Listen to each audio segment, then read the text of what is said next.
So I want to start by sharing a story with you.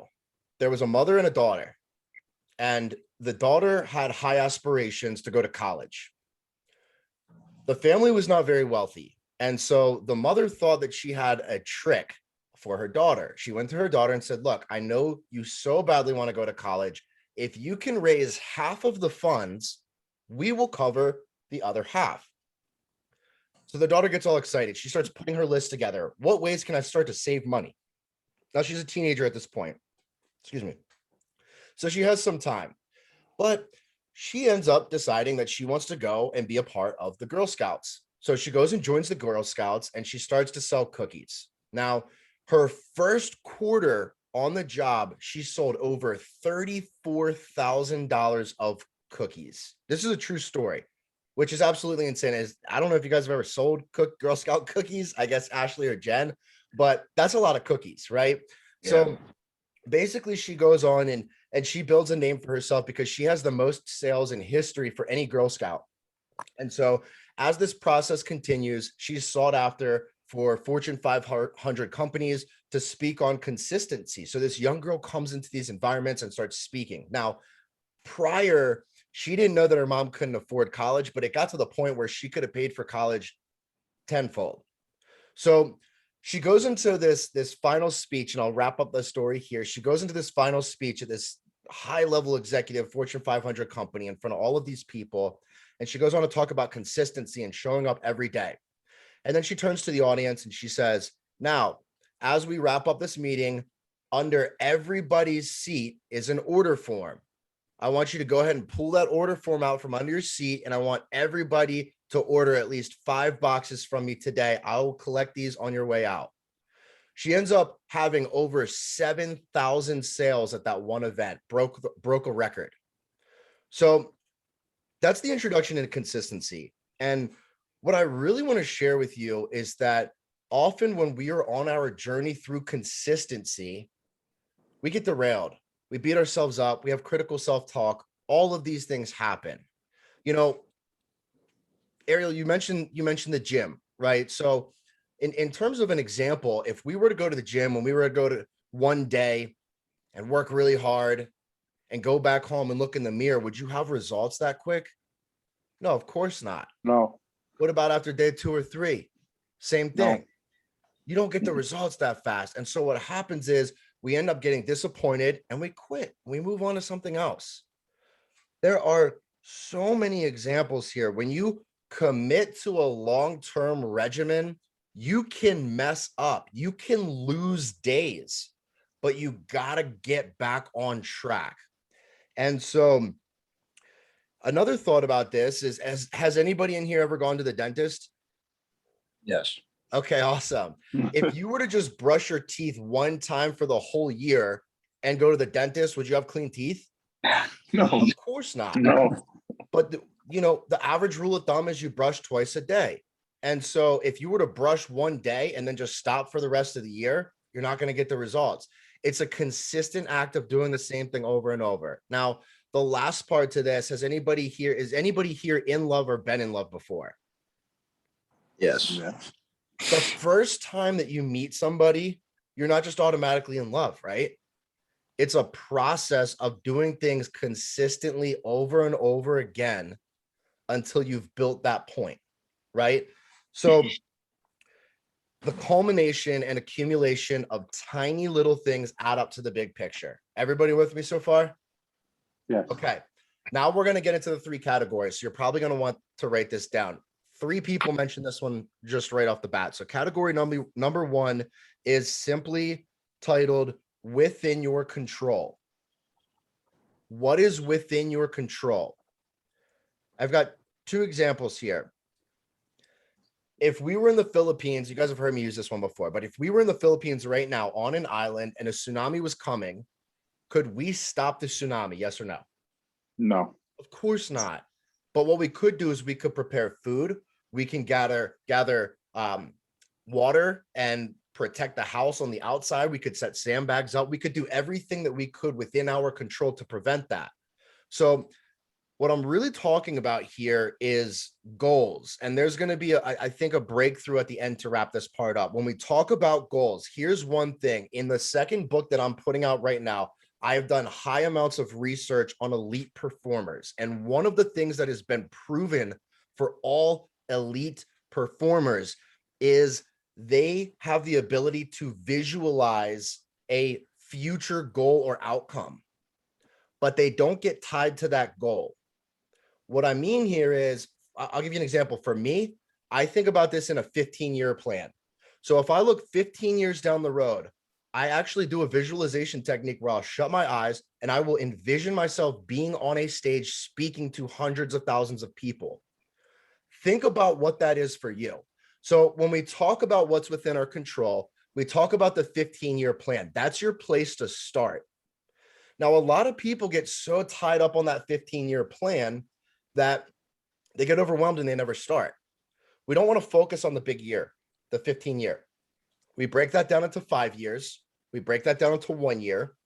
We break that down into 90 days and then into 30 days. The biggest tip here, and the only thing that you really need to write down for this, what's within your control, is focus on your behaviors. You've got to focus on your behaviors, because here's the takeaway that I think is gonna, you guys might want to contest me on this, and I'm open to it if you do. Here's the reality. Let's say that you wanted to be the #1 salesperson in your company, okay? And you set out to have this audacious goal of X amount of sales for the year. Your goal of being the #1 salesperson requires the help of other people. Here's why. You can go out and set out to have all these sales, but if you don't have any clients, you're not going to make the sales. You need the person on the other side to agree to the deal and sign on the dotted line. So if you get so caught up in this big picture goal of, oh my gosh, I have to have this achieved, I've got to do this every day, you get lost in that process. And so you're breaking it down and you're simply focusing on your behaviors on a daily basis. Okay. Now, when we focus on our behaviors, there's a transition point here into step number 2. Before we go on, does anybody have any questions, thoughts, comments, concerns on this? I think it's kind of ironic to pull an Atlantis, don't you think? That one of the things you said is about behaviors. And I said self-control. That was the first thing, and that's a behavior. So I'm glad that we were, having our, who was that lady? The Jamaican lady, Miss Cleo moment, where I could figure out what you were thinking, and we came to that conclusion. So I think it's interesting how behaviors are affect everything else, and why you said that. So that was pretty cool, dude. Absolutely. Thank you for sharing, Matt. Anybody else? Okay, so what? Go ahead. No. I was just saying that it was in my head. I was just saying it's like what you just said. It's like all you got to focus is on the small thing, on the daily goal, and then if you hit it, it will amount to something. But I was just relaying what you already said. Yeah, absolutely. And by the way, Ariel, there's a very good visual for this. If you were to take a mason jar and let's say you had 3 different types of material, you had rocks that are a good size, you had little pebbles, and then sand. You can think about your goals in that fashion. The big rocks are what you put in first. That's a 15-year goal. The breakdown of the smaller pebbles, that's your 5 or 1 year goal. The sand, that's the everyday actions. And so when you trickle all of that together, it's going to fill up to the top, but it takes a culmination of all of those things. The other thing, and back to what you said, Matt, is that here's the deal. Our state of being directly dictates our behaviors. And when we talk about happiness, for example, happiness is a mental state of being. So let's shift into part 2. Part 2, we call this test days. The test days. Okay. I've got to be real with you guys. Conditions are never going to be perfect. Never. There are 2 types of people. Somebody that waits until they feel like doing something and then they act, or people that act because they know it's going to make them feel a particular way. That was by John C. Maxwell. So when we're talking about this in terms of the test days, these are the days that are going to test our will, our strength, our resolve, the days that are extremely hard, right? The most difficult days that we are going to face. And so when we talk about these test days, the only thing that you really need to focus on here is being able to identify them. When you can wake up and you start to fall into these patterns or habits and you're like, man, this is going to be a hell of a day. That's how you identify your test day. That's how you know that's the day that's going to really test your strength and ability. Out of all of the days that we go through, which day do you think would possibly be the most important to show up? Monday. A test day, right? Well, So- sorry. Yeah. Most But- people are Monday. Yeah, exactly. Yeah, Sorry. exactly. A lot of people claim Monday. Did you know that the suicide rate is higher on Monday than any other day in the entire world because of the I did not stress know level there? So when we're talking about these test days and being able to recognize them, it is to say, hey, look, I recognize this is a tough day. I identified that. But instead of me stopping, I'm going to do the exact opposite. Because I'm being pushed here, I need to show up even more. Why? Because these are the moments that I grow. So you've got to be able to identify these days. That's the most important part. Look, I know that my behavior is going to dictate my outcome. That is within my control. Now I'm going through the process. I'm showing up. I've got the motivation, inspiration. I'm fired up. Let's go. But then I hit this test day. Instead of letting it defeat you, you have to look at it as this is my day. I am going to defeat it. Okay. Any questions, comments, or concerns before we move on to part 3? I have an interesting analogy.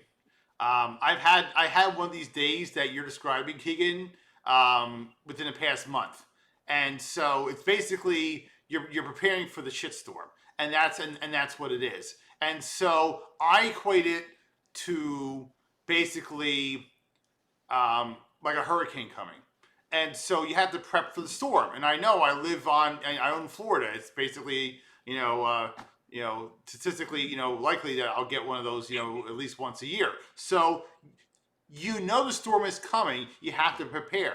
And depending on how many instances you go through that, you can have a day where there are multiple times that you are tested, and yet you have to get through this. And so mentally, I like psych myself up. I prepare myself like, okay, this is what is going to transpire, almost like being like your own cheerleader, to sit there and say, okay, I have to get through this. These are what's going to happen. How am I going to sit there and mentally weather the storm? Because that's what it is. It's a storm of your life. And how do you get through it so you can see the sun again and then pick up the pieces once it's all said and done? Absolutely, Matt. And again, that brings up what you said earlier, is that when you can identify these test days and you know that they're testing you and you've got to show up, well, what's the first thing you got to do? You got to shift your state of mind, because the attitude that you have on it dictates your behavior. So how do we shift our state of mind? Here are a couple tips. Listen to some music that gets you amped up. I know for me that there's sometimes that there's music that's just soothing and calming, and I just go to that, right? Incantations are really good. So that is fusing affirmations with your physical being. Meditation, putting yourself out in nature. These are a lot of good things that help you to shift your state of being, shift your mindset so that you can focus on your behaviors in those test days. Any last minute thoughts or questions before we go to part 3? I was just going to say, for me, it's helpful to just identify it.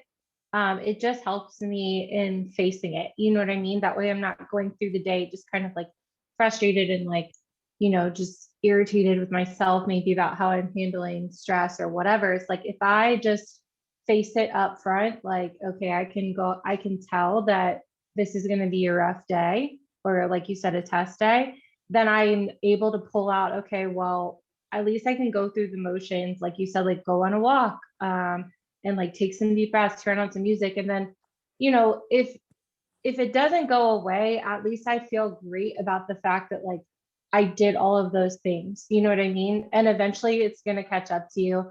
And eventually the day is going to end and you're going to wake up to a better day, and you're stronger for it.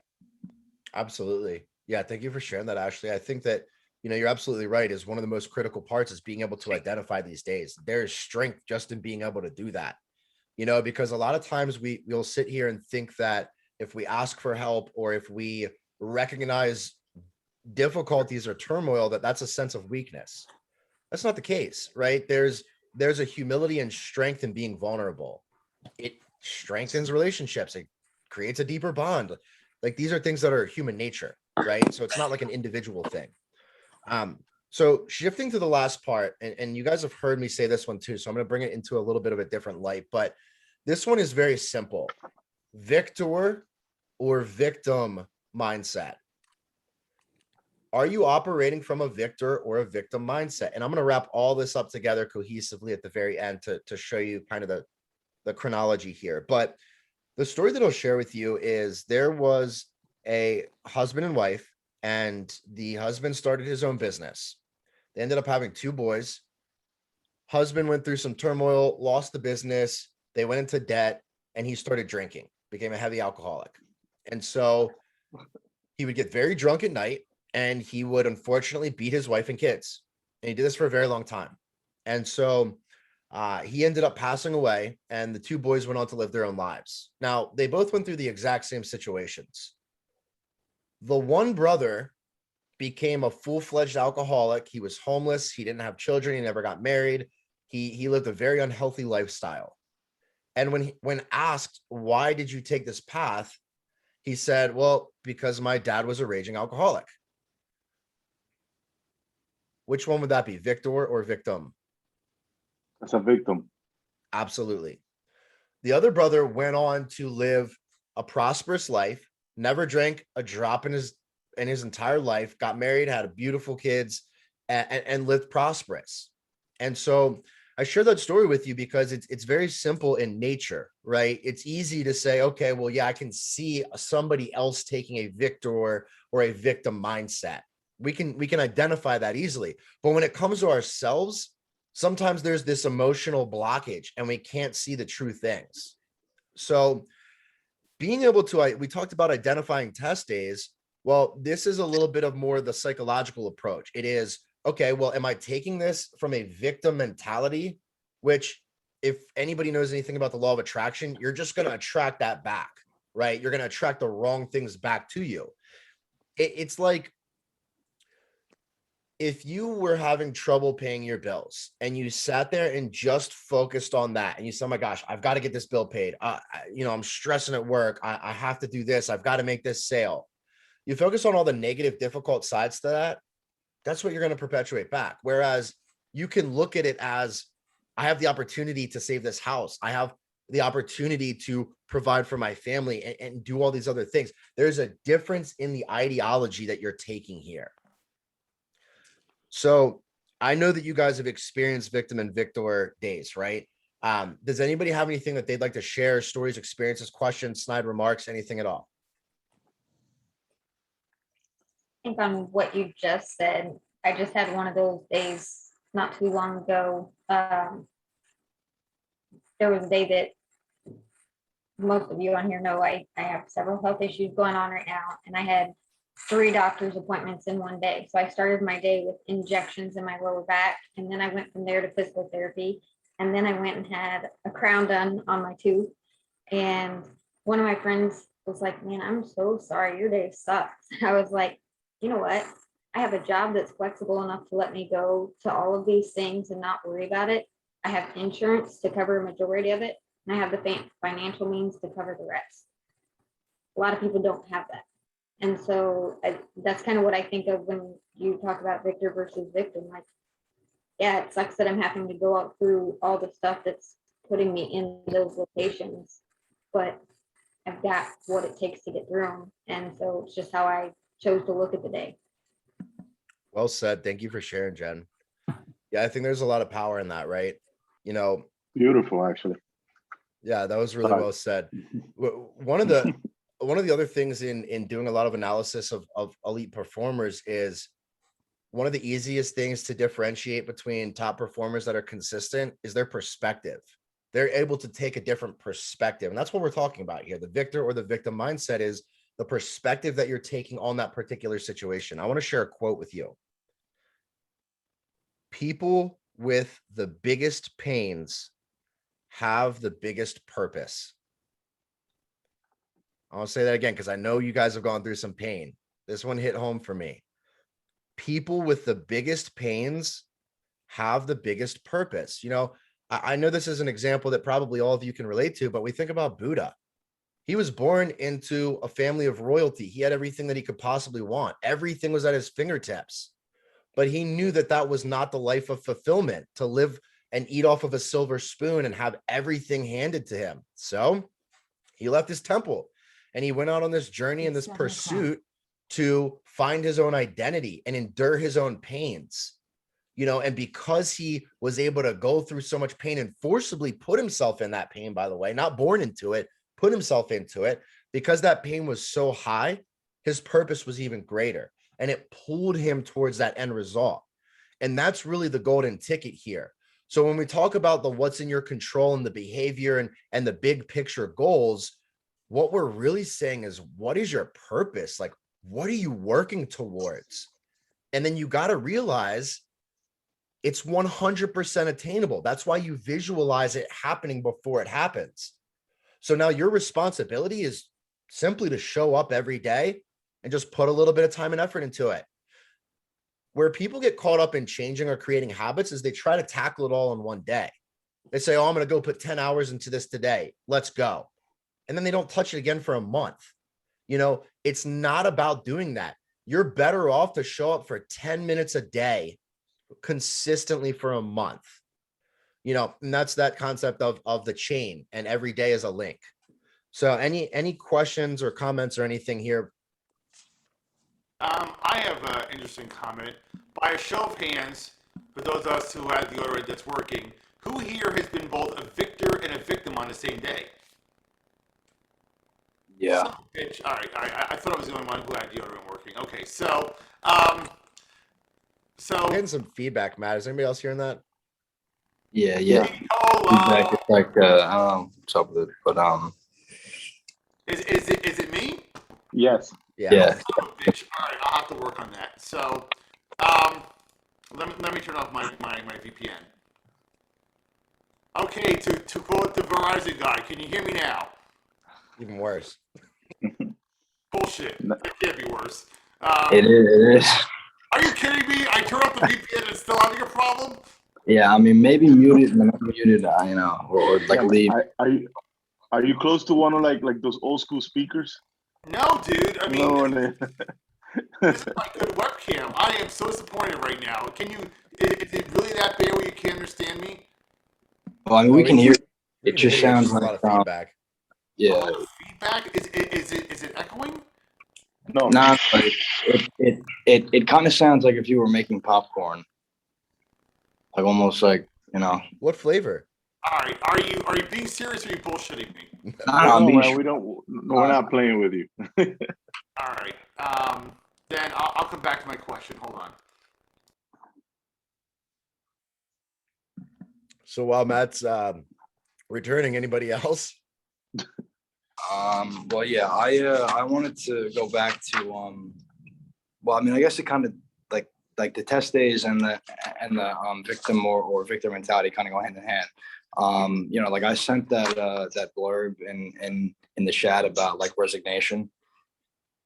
And like that was a concept that I always found interesting, only because like, you know, if let's say you allow the test days to, you know, you just fold, and now it's like, well, you know, I'm not gonna, let's say, you know, I'm not gonna go to the gym next week because I couldn't do a certain amount of reps I wanted to do. Like you're essentially allowing that to own you. You know, you're being owned by, I mean, first you're being owned by like your own perspective, but also just something that is kind of out of your control at that moment, but then it can be in your control if you just work out more. And then, you know, like, how do you get to, you know, I don't know, 20 reps of, you know, like pull-ups, you know, you got to do 5 reps every week, and then you get there. You know, it's not, you know, it's all about the perspective. And also, like another thing I wanted to talk about was the like victim versus victim mentality. Like, I mean, it's the truth that, you know, your perspective is really what makes, you know, your life essentially. Like it's like, you know, if you like, let's say you want to talk to a girl, right? You get 5 no's, but then one day you get, you know, 1 yes. Then, you know, like it took those 5 no's to get to that 1 yes, because you had to get, you know, I don't know, in the routine of rejection, right?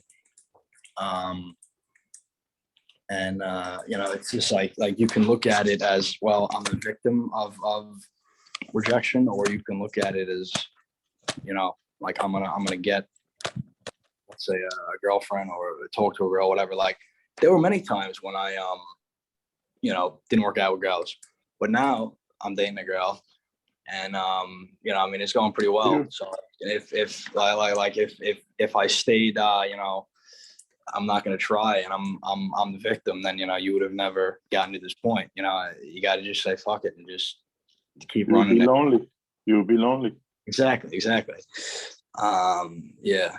So I go through this in my company and then at work sometimes, and it's always the saying is, I have guys who come up to me and tell me, hey, can you guys pay for such and such class or whatever, and I do it all the time, and I get slack from other people telling me, hey, why are we investing so much money in these people? It's like, well, imagine if we didn't. You know, that they're bringing it back, but it just because they're saying, oh, these people could leave you, and these people they move on and they find other jobs, they become better, and I'm not gonna sit here and BS around it. A lot of them get better and they move on. And that's fine too, and I'm proud of that. But there's guys that, you know, some of the guys in accounting will tell you, hey, what are we doing here? We keep spending the money, and these guys are just leaving.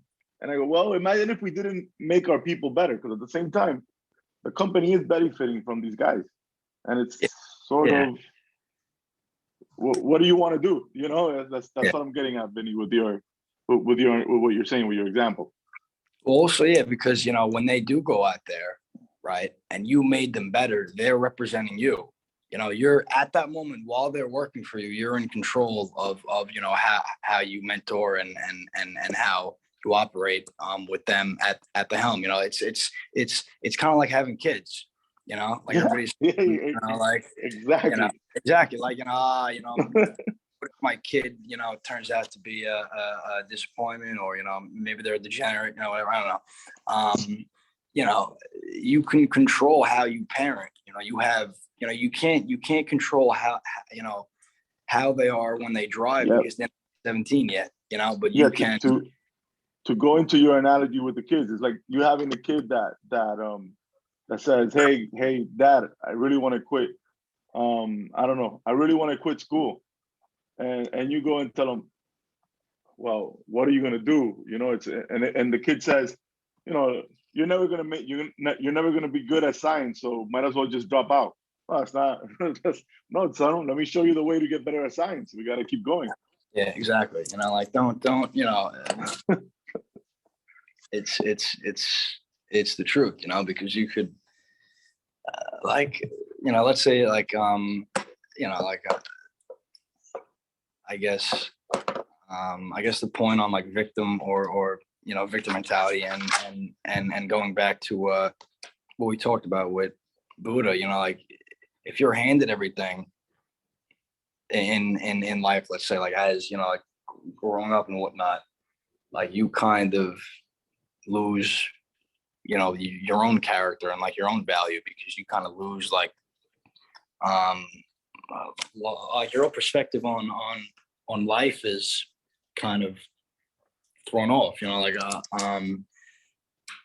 I'm like 19 now, and, you know, like, I know kids who just get handed things in life, right? They just who's buying them a new BMW, who's buying them this, and the parents think that they're doing them like a service, but in reality, you're just, it's kind of hurting them in the long run.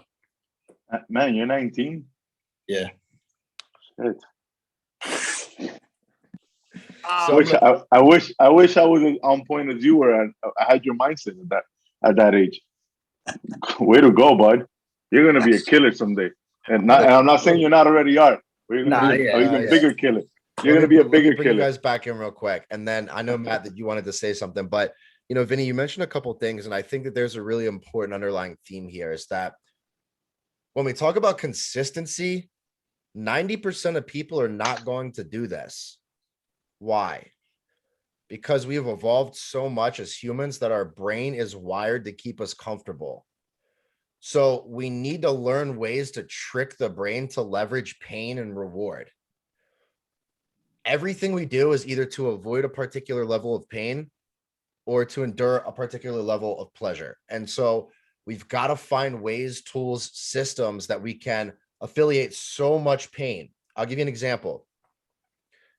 My father passed from a heart attack at 52. His father passed from a heart attack at 50. My mom has MS. My grandma's overcome 8 different types of cancer. Like, the genetics are there to be predispositioned to really bad things. And my whole life, I've had people tell me, you can't do this, you can't do that. So when we talk about the pain and the reward system, I affiliate so much pain with that premature death. And so because I affiliate so much pain with it, it allows me to reward myself for eating healthy, going to the gym, doing the things that are going to healthily defy those genetics. So when I make it to 100, and I'm going to live to 100, wait and see, I'll be able to go back and say, look, the genetics were there. It's not about that. It's about the consistency of showing up and attributing to that big picture, being 100 years old. So I show up every day, drink the water, eat the food, avoid the sweets, avoid all the things that are bad and non-conducive to that, and then choose to do all the things that are conducive to it. So another point that you mentioned that's really important is, in lieu with that, is you just got to take baby steps. You don't need to tackle the whole thing in one day. Small steps over time. Matt, go ahead, brother. Well, assuming I can you hear me now? Yes, it's good. It's good. Yeah, I think I'm having USB issues, but unfortunately, I get it. And apparently, I had more drama than Britney Spears in her latest speeding ticket. So to quote her, "Oops, I did it again." So, anyway, going back to what I said before, my technology got bitch slapped like Chris Rock. So, you sometimes in the day you could be both the victim and the victor. And today is that kind of day for me, where I was the victim in the morning and now I'm the victor. So even though your day may not go how you want to, or it may not be a truly victorious day or truly a victim day, the next day is the opportunity to fix all that and to reset it. And that's why it's a blessing to be able to wake up the next day and say, okay, how do I want my day to go now? Yesterday could have not been ideal. Yesterday could have been shitty, but what do I want to do today? And how do I want to steer my own ship? And sometimes we have Apple, sometimes we have Google, sometimes we have no GPS. So ultimately you have to figure out how you're going to be the victim or the victor, and you can't negate not being a victim. It's just, it's the laws of averages just don't allow for that. But you can at least have more victorious days as opposed to more victimized days. Yeah, I mean, I definitely agree. Like going back to the victim and like victor mentality, like, I mean, one way that I look at life and I'm still having trouble with, time management and whatnot, is like, if I died at midnight, what would they say at my funeral? Like, what have I accomplished today? So if I sit in bed all day and do nothing, and then you die, well, then, you can kind of gauge what words are going to be said at your funeral. But if you go out and, you're nice to people and you maybe help somebody out and you get your work done and maybe you go to the gym, by the end of the day, you have like good things on your side. Now, of course, I still have trouble with this. There are days when I won't do homework, or like I'll put it off, or maybe, I'm not gonna go to the gym tonight, or like take off work the next morning. It's not like I have it all figured out, because I definitely don't. But I'm just, using that as like an example, in terms of like changing your perspective and all that. Yeah, absolutely. Absolutely. Thank you again for sharing. I think it's a quote to summarize some of the things you said is that there is no success without failure. If you are not failing, your ambitions are too small. You should have goals that are so audacious that you're constantly falling and failing forward, because it's not about the goals. It's about the person you become in the process. And when your goals are heightened, even if you fall short of them, you're going to become a much better version of yourself than if you had short-sighted, small goals. Just the way it works. So we're getting close to time. I do have one action item for everybody that I'd like to share. But before I get to that, I'm just curious if anybody has any other last-minute thoughts, questions, or stories that they'd like to share to help us wrap up. Keeks, what I wanted to know was more if once we identify the test days, and I'm gonna make it quick. Once we identify the test days, how do we and we fall for it, right? We become the victim. How can we better prepare for it? And I know it's a very generic question, and because it happens to me, I'm sure it happens to everybody all the time. And yeah, how do I better prepare for this? Oh, there is no. So that's a great I'm question. thinking, yeah. Yeah, it's a great question. And it comes down to one simple thing. And it's probably going to drive you guys crazy. Make the decision. Because the reality is, those days are always going to show up. They're always going to be there. And so when you just decide that, hey, look, I recognize that you're here. I recognize you're in my face and you're trying to bring me down. I'm stronger than you. I know I am. Right. And so there are two really good ways to help with that decision-making process. So one of those is to have a rubric. The simplest way that I can consolidate this is simply core values. When you're able to identify what you value as an individual, then it allows your decision-making process to become very easy. That's saying like, so non-committals. So like, I can't change. These are things that we have to do. 100%, because those are the rubrics on which you measure your own character. You could go into a particular situation and it could be out of your control. Somebody could do. I'll give you an example. This is a true story. This actually happened today. True story. I'm driving down the road. Speed limit's 55 miles an hour. Going to the gym, and there's this truck in front of me. Old guy, veteran. And he's like riding the ass of this van in front of him. And the van goes to turn, and this dude nearly hits him. Like literally swerves last minute around this car to not hit him. And then we start going down the hill. And of course, it's a decline. So you're going to get some gravity and start going a little faster. He's just like slamming his brakes the whole time, literally comes to a complete stop in the middle of the road. I have a choice at that point in time. He puts his window down, starts cussing me out, flicking me out, starts following me. Now, I promise you in a fight, I could hold my own. Okay.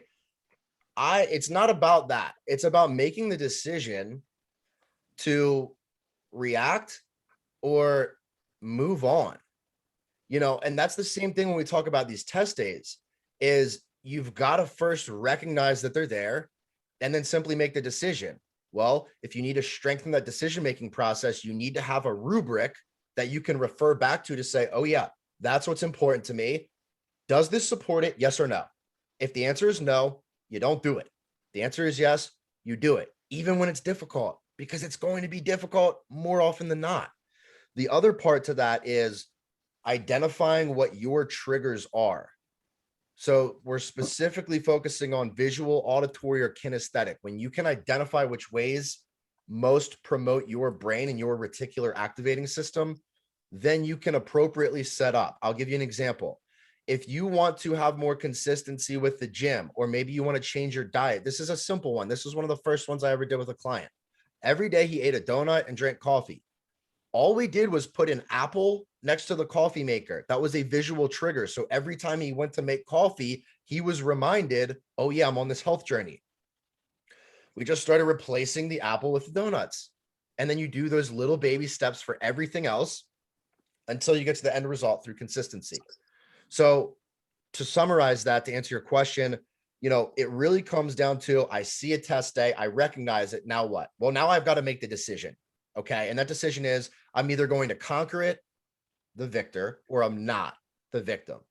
And in order to maintain those decision-making processes, it's really powerful to list those out and have those easily available. So you can just refer back to, I made a bracelet one time that literally said, does this serve me? And I would think back to my values. And if it did serve me, I did it. If it didn't, I didn't. And then again, the triggers, setting up those visual, auditory, or kinesthetic to really help be those catalysts. Does that help? It does. It does. Awesome. Thank you, man. Let me also throw out this too as well, Ariel. What's the first part of test days? The word test. So what do you do with the test? You study.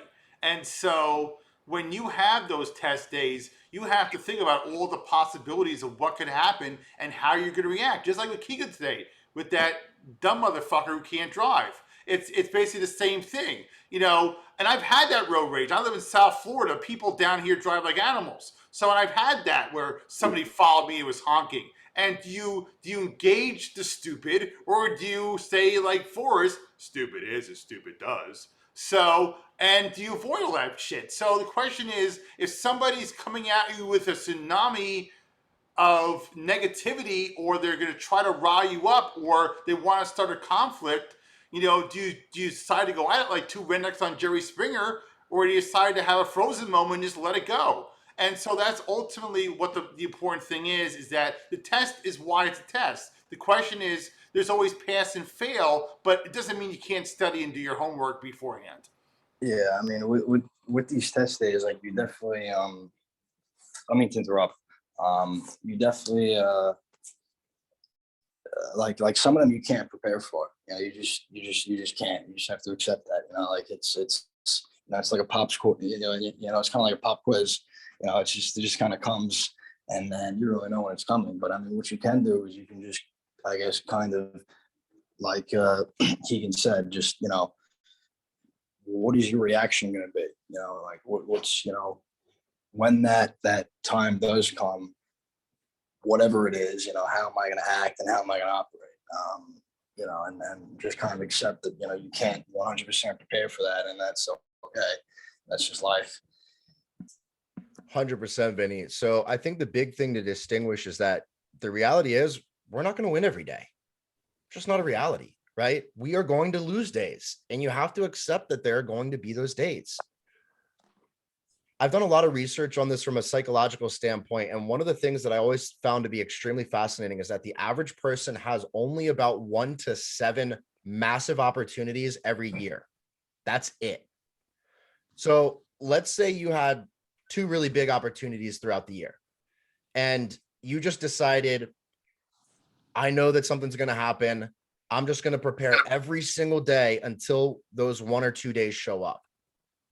But because you put a little bit of energy and effort throughout the whole year, that day shows up, you're prepared, you crush it. Versus the alternative, you don't put any preparation or any process into getting better, and then the day shows up and you want to learn how to tackle it all in one day. It doesn't work like that. So you've got to understand that we are going to lose days, and that is okay. You don't beat yourself up about it. You just say, okay, I just got to win tomorrow. Let me go a little bit harder tomorrow. Let me make up for that lacking of today, or whatever that looks like. So any last minute stuff, guys, because we are about to wrap up here. Okay. I was going to share real quick, but if you want to close. Go ahead, Ash.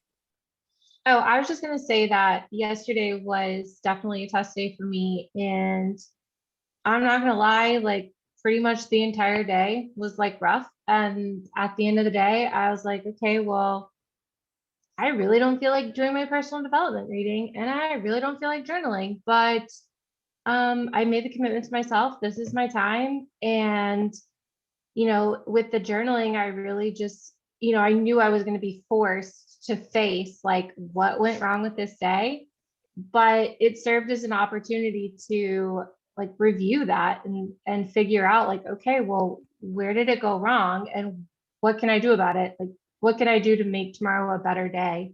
Um, and that was extremely helpful. And I think like in terms of not winning every day, like that's at least something we can do to grow from it and not completely lose the day. You know what I mean? Like you still got something out of it. And I also wanted to say in terms of like consistency with exercise and stuff, Keegan has definitely helped me with this, but your triggers and like what keeps you going, it's going to change and evolve. And I didn't really realize that. And so that's been kind of a cool like shift. Like for a while, it was just like, I'm committed and this is a part of my day. And then it kind of got like, I kind of got into a slump, and then I made myself a note to like motivate myself. And like a year later, I've been able to see like how legitimately like consistency is the real deal. And like,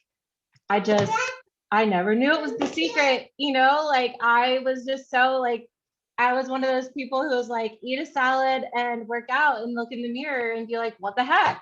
Like, why don't I see anything, And that's just how we are. Like, we want instant gratification, but that's just not where it's at. So, yeah, I just wanted to speak to that. And I know we're about to wrap up, but even with like working out, like, you may not see the results, like obviously you're not, but you feel it when you wake up in the morning. Like maybe you don't see it, but you feel it. That's like that. I mean, that's kind of, that definitely helps me in terms of if you ever lose like that drive to work out and whatnot, you just kind of feel it after you're done. And honestly, I mean, that's like worth more to me than what it would look like, honestly. Yeah, absolutely. Absolutely. One thing that I'll share, and it's interesting how Vinny and Ashley said this, is that I think I think even you may have even said it, Keegan, is that our attention span as humans is dramatically less.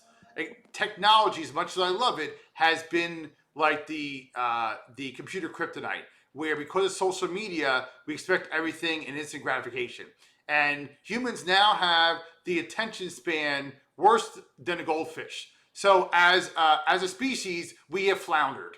So that is the problem: is that we expect instant gratification, we don't always get it, and then we get disappointed in not doing it. But I agree with Ashley that self-reflection is very important. But you also have to be accountable, you have to be responsible, you have to be humble about it.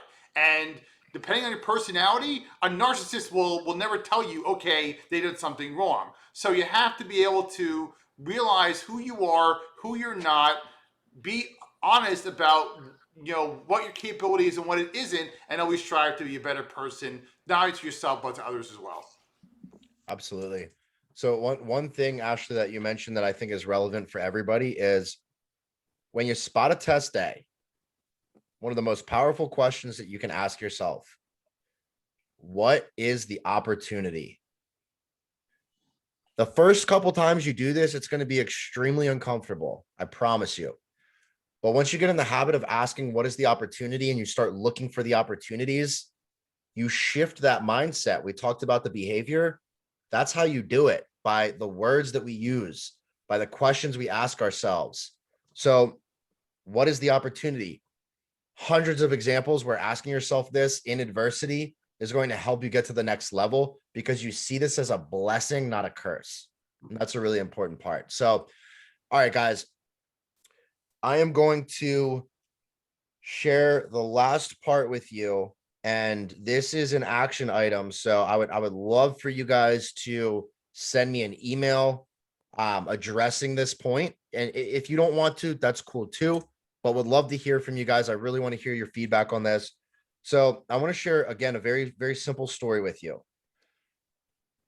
A tree takes in carbon monoxide. which is viewed as poisonous to us. If we were in a room with just carbon monoxide, we would die within seconds. Okay. So the tree takes in all of this poison and it still produces life and creates beautiful things. So my question to you guys is, what poisons will you go through and what are you going to do to turn this into positivity, to turn this into opportunity? What will you produce through this poison? So the easiest way that I can think of this is just simply writing 5 things down that are your strengths, your stories, your opportunities to get through this adversity. And again, I would love to hear from you guys about it. If you have any light bulb moments, and I'm kind of intentionally keeping this a little bit vague because I find that some people perceive this a little bit differently. So I like to see where your minds go, but would love to hear from you guys. So guys, thank you so much for your time tonight. This was awesome. I'm glad that we had an intimate group. A lot of good stuff. Any last minute questions or anything that you guys want to throw out there before we close out? Thank you, Keeks, for always, man, always coming through for us, man. We appreciate you more than you know. We Thank you, appreciate you, brother. Take care. Got you. Anybody else? Anything else you guys want to ask or throw out there before we close? I actually had one more thing, but it might take a minute to go over. Do you have time after this that Yeah. you could stay on, or because it's in regards to shifting those goals once you have them, or Yeah, definitely. Definitely. We can talk about that. Okay. Awesome, guys. So I'm going to run through this one last time and then we're closing out. And also, Vinny, we actually just did a time management webinar last month. So I'm going to send that one to you. I think you'll really like Okay. that. Cool. Thank you. You got it. So again, the 3-step process, guys, whenever we're going through adversity and we want to create that long-term consistency, we got to first focus on what is within our control. We talked about shifting our behavior. You know, happiness is a state of mind. It is a choice that we make. It is an avenue that we choose. It's an opportunity that we see. The second part is you got to be able to spot these test dates. We are all going to face them. It is identifying they occur, having the strength to look them head on and say, you know what? You're not going to get me this day. You might get me tomorrow, but you're not going to get me today. And you go through and you do the work anyway, you get the result. And then the third part is always ask yourself if you're operating from a victim or a victor mindset when you are in these adverse moments. Again, ask yourself the question, what is the opportunity here? Thank you guys so much. And I hope you have a great night. Likewise. Take care, Keegan. Take care, Bye, everybody. guys. All right. Thanks for doing Bye. this. Thank you.